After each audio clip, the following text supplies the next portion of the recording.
My sister claimed my room, and my parents just laughed it off. Dad shrugged and said, "It's hers now," like it was no big deal. So I packed my stuff and walked out. But not even a week later, my lawyer gave them a call, and suddenly they were the ones begging me to talk. Looking back, I should have sensed something was off the second I stepped through that front door. There was this weird shift in the air, more than just the typical "you've been gone a while" kind of thing. It felt like I was stepping into someone else's home entirely. The couch was new, for starters. And all the old family photos that used to hang on the walls? Gone.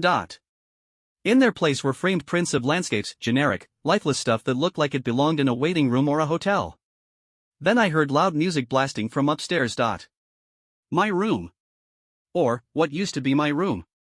My gut sank. I took the stairs 2 at a time, already bracing for the worst, but even that didn't prepare me for what I found when I swung the door open. The room I grew up in, the only part of that house that had ever truly felt like mine, was completely transformed. My posters were gone. The bookshelves, the little desk where I crammed for every test, they'd all disappeared. In their place? A frilly pink vanity, an oversized wardrobe, and piles of clothes I'd never seen in my life. And right there, sitting cross-legged in the middle of the bed that used to be mine, was my little sister, Katie. She was painting her nails like she'd been living there for years. She barely looked up. "Oh, you're back," she said flatly, like I was the one who didn't belong. That's when it hit me, this wasn't some innocent misunderstanding. They meant for this to happen. I stood there in the doorway, gripping my duffel bag so tightly my fingers turned white. "Katie," I said, trying to keep my voice calm, even though I was seething inside. "What are you doing in my room?" She glanced up, lazily blowing on her nails. "Oh, yeah. Mom and Dad said I could have it." Pretty sweet, right? Sweet? I could hardly believe what I was hearing.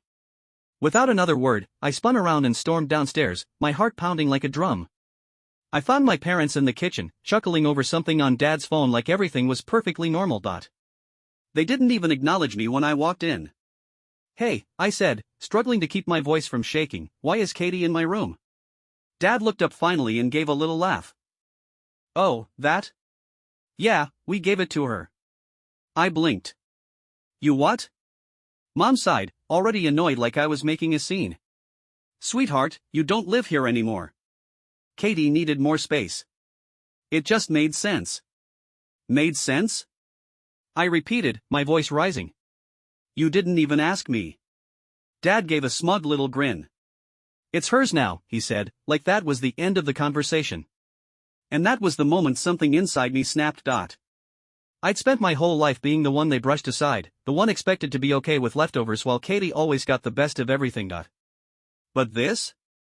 This was the last straw. I didn't say another word. I turned on my heel and headed right back upstairs. If they thought they could erase me from that house like I never mattered, they were in for a rude awakening. I pushed into what was apparently Katie's room now. She groaned as I flung open the closet. Some of my old stuff was still crammed in the corner, forgotten and collecting dust. I yanked my suitcase from under the bed, her bed now, I thought bitterly, and started tossing my clothes into it. "What are you doing?" she snapped, clearly annoyed. I didn't respond. I was too busy pulling my things out of drawers she'd already started filling with her own crap. "You don't have to be so dramatic," she huffed. "It's not like you even live here." I stopped and turned to face her, fists clenched at my sides. "I was away at college," I said, trying not to shout. "I didn't vanish off the face of the earth." She shrugged, twirling a lock of hair around her finger. "I mean, kinda?" I let out a dry laugh, but there was no humor in it. "Wow. You know what? Fine. Keep the damn room. I'm done." I zipped my suitcase shut, slung my duffel bag over my shoulder, and brushed past her without another word. At the top of the stairs, I spotted my parents waiting at the bottom, watching me like I was the one being unreasonable. "Where do you think you're going?" Mom asked, suddenly acting all concerned.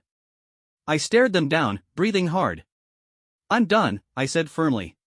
"Done with being treated like I don't count. You've made it perfectly clear where I stand." "Oh, come on," Dad scoffed.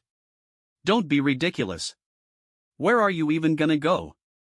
I gave him a cold, bitter smile. "Anywhere but here." And with that, I walked right out the door, leaving them in stunned silence behind me. They thought they could just take from me, no consequences. They had no idea what was coming. I didn't even glance back as I headed down the driveway. I could hear Mom calling my name, Dad grumbling under his breath, but I kept walking. I wasn't bluffing. I was done. I drove straight to my buddy Mark's place. He opened the door, took one look at me, and just stepped aside. "You good?" he asked once I dropped my bags on his couch. "Not even close," I muttered, running a hand through my hair. "But I will be." Later that night, lying awake in the dark, something clicked. Something important. My grandfather's will. He didn't leave the house to my parents. Or Katie. He left it to me. I shot up in bed, nearly knocking over the glass of water on the nightstand. My grandfather always saw how my parents treated me. He never said anything outright, but he noticed. And when he passed a few years back, he made sure to leave the house, his house, to me. Back then, I was still in college, living in a dorm. I didn't really grasp what it meant. My parents kept living there like nothing had changed, and I let them. But now? Now they were acting like I'd never even existed. I grabbed my phone and dug through my emails, searching for the scanned copy of the will my lawyer had sent after the funeral. My heart thudded as I opened the file. There it was, plain as day. The house was legally mine. Not theirs. Not Katie's. Mine. A slow smile spread across my face as I pulled up my lawyer's contact info. It was late, but I didn't care. I typed out a quick email and hit send. By the time they realized what was happening, it'd be too late to stop it. The next morning, I woke up to an email from my lawyer. It was short and straight to the point: "Give me a call when you're free. We need to talk." I called him the second I read it. "Ah, you're up early," he said. "I take it you saw my message?" "Yeah," I replied, trying to stay calm. "So, what happens now?" He paused, then spoke again, his voice steady and clear. "Well, your parents have been living in the house under the impression that they own it. Legally, they don't. You're within your rights to reclaim it." I let that sink in for a second. "So, what does that actually mean?" "It means," he said, "we're going to send them a formal eviction notice. They'll have 30 days to move out unless you want to give them more time." But, considering everything, I doubt that's the case. I grinned. "Yeah, you're reading that right." "Good," he said. "I'll take care of the paperwork. They should be hearing from my office by the end of the day." I thanked him and hung up, feeling something I hadn't felt in a long time. Power. All my life, I'd been shoved aside while Katie got the spotlight. But not anymore. This time, I was the one holding the cards. And they had no idea what was about to hit them. Didn't take long. That afternoon, my phone started blowing up, first a call from my mom. I let it ring. Then Dad. Then Katie. I ignored every one. Finally, a text popped up from my dad. "What the hell is this? A lawyer? You think you can just kick us out of our own house?" I couldn't help but laugh. They still didn't get it. I typed back, "Not your house. Mine." Less than a minute later, my phone rang again. This time, I picked up. "What the hell do you think you're doing?"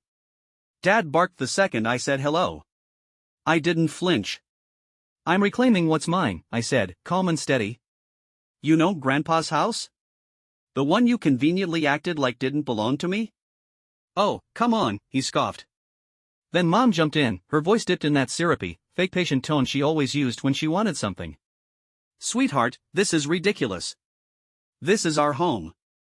I laughed, a sharp, humorless kind of laugh. "No, it's not. It's my home. And unless you missed the part in the notice, you've got 30 days to leave. We raised you here," she said, her voice cracking. "How could you do this to us?" Something twisted in my chest. Not guilt, those days were long gone. Just the echo of who I used to be, back when I still cared what they thought. But that version of me was long dead. And honestly, they were the ones who killed him. I leaned back on Mark's couch, kept my tone casual, even as my jaw tightened. "That's funny," I said. "Because when I came back from college, you had no problem telling me my room wasn't mine anymore. So now I'm just returning the favor." Silence hung on the other end. Then Dad spoke again, but his tone had shifted, lower now, more dangerous. "You think you're punishing us," he said. "You'll regret this. Families don't do this to each other." I clenched my teeth. I couldn't believe he had the nerve to say that. After everything they'd done, he wanted to throw that line at me? "No," I said, keeping my voice firm. "Real families don't. That's why I don't consider you mine anymore." Then I hung up. And for the first time in my life, I felt a strange kind of peace wash over me. Like a weight I didn't even realize I'd been carrying had finally slipped off my shoulders. For the rest of the day, my phone didn't stop buzzing. Missed calls. Voicemails. Long, pleading texts. I ignored every single one. Mark sat across from me on the couch, phone in hand, occasionally glancing over at me with that curious grin of his. "So," he said eventually, "you think they're losing their minds yet?" I smirked. "Oh, definitely." Right on cue, my phone buzzed again. This time, a text from Mom. "Mom, we need to talk. Please come over. Let's be reasonable about this." I stared at the message for a long second. Reasonable? Where was that reasonableness when they handed over my room like I was a stranger? When they laughed in my face and told me, "It's hers now"? Then another message popped up, this one from Katie. "Katie, are you seriously doing this? I needed that room. You don't even live here. Just let Mom and Dad keep the house. You don't even want it." I laughed out loud, shaking my head in disbelief. Mark raised an eyebrow. "What's funny?" I turned the screen to show him. He let out a low whistle. "She needed the room? What, like the rest of the house wasn't enough?" "Exactly," I muttered. Then I started typing out a reply to me. I needed my family to treat me like I mattered. Didn't get that either. Sucks, huh? Hit send. A minute later, another call lit up my screen. Dad again. I sighed. "All right, let's hear what excuse he's got now." I answered and put him on speaker. "Son," he started, his voice suddenly smoother, like he was trying to butter me up. "We don't have to do this. We're family. You don't really want us out on the street, do you?" Mark looked at me, mouthing wow like he was watching a soap opera. I bit back a smile. "Out on the street?" I echoed. "Did you even read the notice? You've got 30 days. That's more than enough time to find a new place." "But this is our home," Dad argued. "We've built a life here." I scoffed. "Oh, now it's your home?" Funny, because when I came back from college, it magically stopped being mine. Silence. Then Mom's voice came through, softer, pleading. "Honey, you're just upset. You don't mean this. Please come talk to us. We can work something out." I leaned back, arms crossed. "You mean like the kind of working something out where you gave Katie my room without even telling me?" She sighed. "That was different." I clenched my jaw. "You're right. It is different. Because legally, this house belongs to me. You have no claim to it." Dad finally snapped. "You're being a selfish little brat. You didn't even want the house until now. You've barely lived here these past few years." I laughed again, this time with actual amusement. "Neither have you. Grandpa owned it until he passed, and the second he was gone, you just acted like that little detail didn't matter anymore." More silence. I could almost hear the gears grinding in their heads as they started realizing I wasn't bluffing. Then Mom spoke again, and something in her voice made me pause. "Please don't do this," she said. Her voice was shaky now, not just desperate, scared. And that caught my attention. I narrowed my eyes.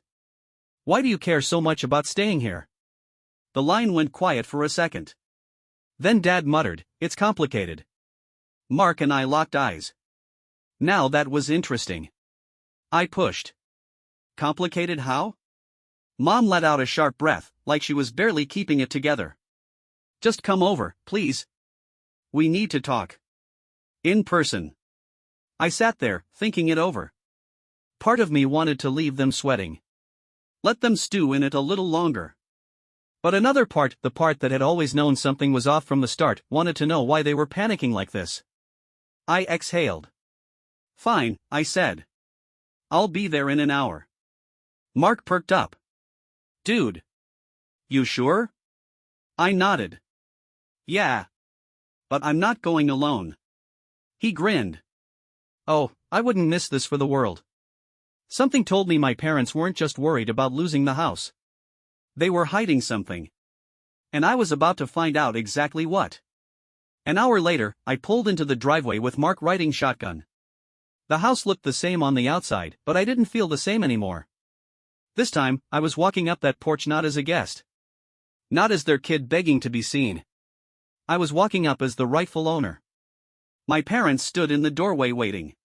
Mom was wringing her hands, nerves all over her face. Dad had his arms crossed, trying to look firm, but I saw right through the act, his jaw was tight with tension. Katie sat on the porch steps, scowling like a little kid who just had her favorite toy taken away. I got out of the car and didn't bother with hellos. All right, I said as I stepped up onto the porch. I'm here. So start talking. Dad gave me a look. Is that any way to speak to your? Cut the crap, I snapped. You said we needed to talk. So talk. Mom glanced at Dad, who didn't say a word. Then she took a shaky step forward. We can't move, she said, voice quiet. I raised an eyebrow. What do you mean you can't? She hesitated, eyes darting to Dad again like she was hoping he'd step in and save her from saying it out loud. When he stayed silent, my mom finally broke down and said it, soft, almost like she hated the words. We don't have anywhere else to go. I blinked, thrown. Come again? Dad's jaw clenched tight as he muttered, money's tight. Like even saying it out loud was some kind of defeat. I just stood there for a moment, letting it sink in. These were the same people who always acted like they had it all together. Like I was the burden, the screw-up, the one they barely tolerated. And now? They were the ones with no place to turn. You're broke? I said, flatly. I needed to hear them admit it. Mom winced, then nodded. I let out a dry laugh. So let me get this straight. You kicked me out of my own room, laughed in my face like I was a joke, and now that the tables have turned, you're asking for mercy because you can't afford to leave? Katie groaned and flopped her head back like this was all just so dramatic. Oh my God, why are you making this such a big deal? We'll figure it out. We just need some time. I turned to her, arms folded. Funny. Because when I needed time, when I needed a place to land after college, all I got was, it's her room now, and a damn smirk. She rolled her eyes. I didn't think you'd be so petty about it. Mark had been quiet this whole time, but at that, he let out a low whistle. Wow, he said under his breath. She's really doubling down on the victim act, huh? Katie shot him a glare, but he just smiled back, completely unbothered. I looked back at my parents. So you're seriously trying to guilt me into letting you stay here? Mom sighed like the weight of the world was on her shoulders. We're not trying to guilt you. Sure you are, I cut in. If you were actually sorry, you would have picked up the phone the second you realized this house wasn't yours. Instead, you waited until the legal notice hit. Dad scoffed. You think this is funny? You're enjoying this, aren't you? I tilted my head. Am I enjoying watching the people who treated me like I didn't matter finally facing some consequences? Yeah. Kinda. Katie groaned again. So what? You're really gonna kick us out? For real? I met her stare without blinking. That's exactly what's happening. Mom looked like she might have a panic attack. She pressed a hand to her chest. But we don't have the money to find a new place. If we move now, we'll be. I held up a hand. Not my problem. She looked like I'd slapped her. You can't do this, Dad snapped. I turned to him, my voice calm but firm. I can. And I am. For too many years, I let them walk all over me. I'd kept quiet, swallowed the hurt, and just accepted that Katie would always come first. That I was just the spare. Not anymore. You've got 30 days, I said. I suggest you start packing. Then I turned and walked away. No drama, no yelling. Just done. Mark let out a low chuckle as we climbed into the car. Dude, he said, shaking his head. That was brutal. I smirked as I started the engine. Yeah, I said, pulling out of the driveway. And this is just the beginning. The next few days were a non-stop onslaught of calls, voicemails, and texts, each more desperate or manipulative than the last. Mom started off sweet. Mom, sweetheart, let's just talk. Family doesn't fight over houses. We can work this out. Then came the guilt. Mom, do you really want to see your own parents homeless? After everything we've done for you? Dad, of course, went straight for anger. Dad, you ungrateful little brat. You wouldn't even have that house if it weren't for us keeping it up all these years. That one made me laugh. Keeping it up? I said out loud. They lived there rent-free while Grandpa paid the property taxes. Then Katie jumped in. Katie, this is ridiculous. What am I supposed to do now? I need my room. That one made me laugh even harder. Mark was reading over my shoulder, eyebrows raised. They really don't get it, huh? Not even a little, I said, shaking my head. I didn't respond to any of them. Not a single message. I left them all on read or ignored entirely. And then they switched tactics again. I came home from work one evening and saw her, my mom, sitting on the steps outside Mark's apartment. I stopped in my tracks, sighing hard as I rubbed a hand down my face. Here we go. She looked up as I approached, arms wrapped tight around herself like she was cold, but I knew it was more than that. Sweetheart, can we talk? She asked softly. I walked past her, pulling out my keys. There's nothing left to talk about. She stood quickly, reaching for my arm. Please. Just 5 minutes. That's all I'm asking. I turned around slowly. 5 minutes. Then you go. She nodded, like I'd just handed her a lifeline. I let her in. Mark was in the kitchen, eyeing us both with that this should be interesting look, but wisely stayed silent. I sat down on the couch. She perched on the edge of the chair across from me, all polite and pitiful. Honey, she started, voice soft and rehearsed. I know you're upset, and you have every right to be. I leaned back. Do I? You sure? She flinched a little, then nodded. We messed up. We should have talked to you before giving Katie your room. We just assumed you were off at college. We figured you wouldn't care. I scoffed. I was in college. Not dead. She nodded slowly. I get that now. But this whole eviction thing, it's too much. We don't have the money to move right now. If you could just give us a little time. I cut her off. You had years to figure your finances out. That's not my responsibility. Her eyes welled up with tears. We're still your family. I clenched my jaw. Were you thinking about family when you laughed in my face? When Dad said, it's hers now, like I didn't matter. Because I remember that moment just fine. She shook her head, voice trembling. We didn't think.